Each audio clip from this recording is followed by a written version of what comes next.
बच्चों,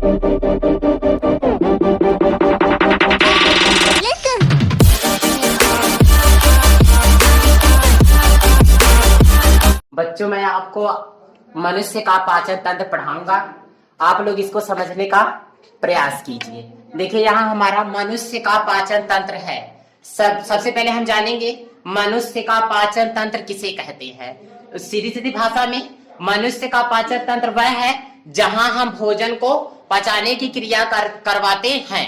तो सर्वप्रथम देखेंगे, इसमें लिखा है मनुष्य का आहार नाल। हमारा स्ट्रक्चर मनुष्य का आहार नाल का है। तो मनुष्य का आहार नाल, यहाँ हम कहेंगे कि आहार नाल किसे कहते हैं। आहार नाल किसे कहते हैं? तो मुख से लेकर गुदा तक के संपूर्ण मार्ग को आहार नाल कहते हैं।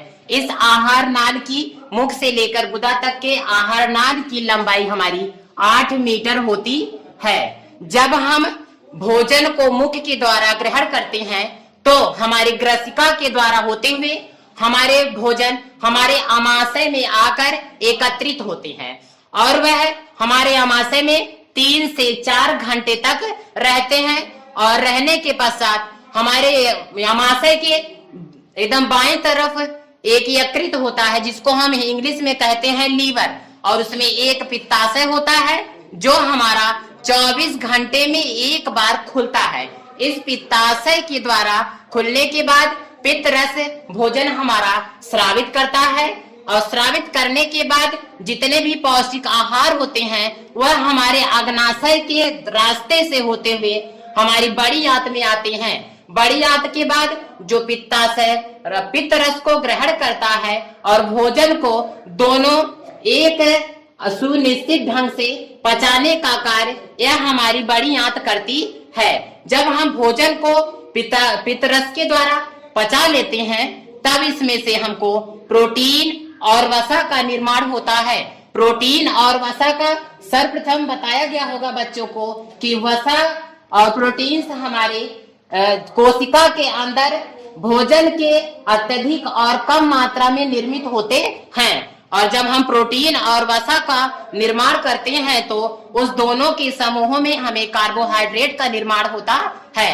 और शेष जो भोजन जब पचने के पश्चात हमारी बड़ी आंत से होते हुए हमारे मनुष्यों के हर एक अंग में प्रोटीन और वसा का निर्माण करती है, तो उस प्रोटीन और वसा के समूहों में कार्बोहाइड्रेट जब उत्पन्न होता है तब वह हमारे बड़ी आंत में आकर संपन्न होता है। और बड़ी आंत इसको इनका भोजन के अवशिष्ट पदार्थों को लेने से इनकार कर देती है और उसे छोटी आंत की नली से उसके मलाशय तक प्रवेश करवाती है और वह मलाशय में आकर रुकता है। और मलाशय के कुछ समय पश्चात वह हमें गुदा द्वार तक लाकर हम उसको परित्याग करने की प्रक्रिया करते हैं। और एक मोस्ट इम्पोर्टेंट बात है, जो हमारी छोटी आंत में एक नली होती है जिसको हम बोलते हैं बड़ी छोटी आंत की नली, वह एक मनुष्यों के अंदर रोग उत्पन्न करने वाली नली होती है। उसी रोग को हम कहते हैं अपेंडिक्स। हमारी नसें मोटी हो जाने की वजह से हमें अपेंडिक्स की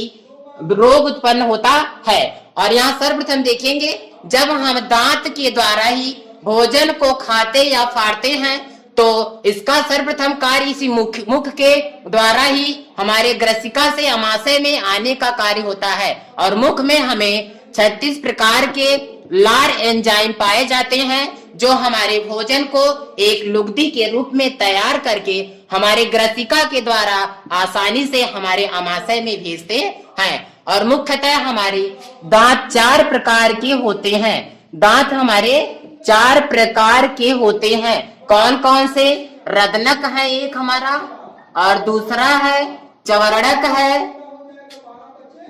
और तीसरा है कृंतक है, और चौथा है हमारा अग्र चवरड़क। अब इसमें देखिए, रदनक का चवरड़क अग्र चवरड़क का कार्य क्या होता है। सबसे पहले हम देखेंगे, चवरड़क का कार्य होता है दांतों में भोजन को चबाना, और रदनक का कार्य होता है भोजन को पीसना।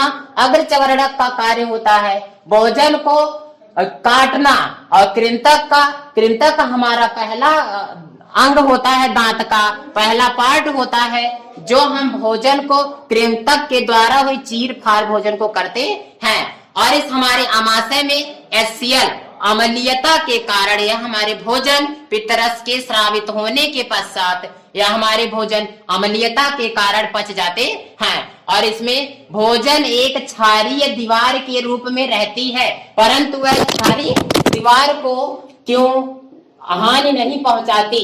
इसी कारण क्योंकि इसमें क्षारीय भोजन सदैव उत्पन्न रहता है, जिसके द्वारा हमारे अमाशय के भोजन के किनारे जो अमाशय का पार्ट है उसको क्षति पहुंचाने के लिए यह प्रेरित नहीं होते।